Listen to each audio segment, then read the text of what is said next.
November on the homestead is probably my hardest month every year.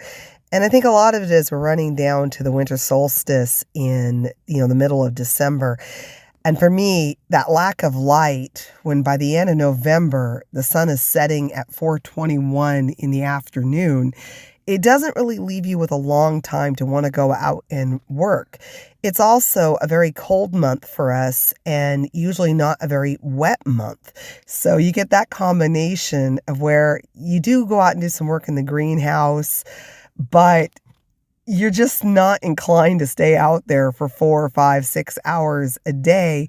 You put in 25 minutes worth of work and you're ready to go inside and you've earned that hot drink. But, overall, what I've noticed this month is we definitely have had a lack of eggs coming in. I think part of it is the chickens are getting older this year.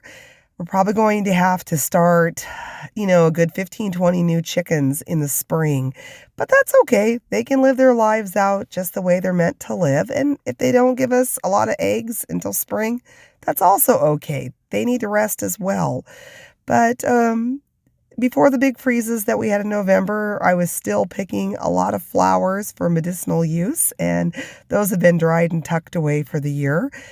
I have, at the end of the month, I did get some hardy lettuce seeded in the greenhouse, which that will be interesting to watch and see how it does. The other one that's coming up is the Meyer lemon tree is starting to show the first signs of ripeness, and those will be our first lemons on that tree.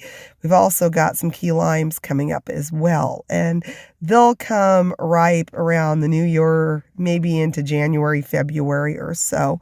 The first year is usually not a big year for harvest, but that's okay. I'll see you in December.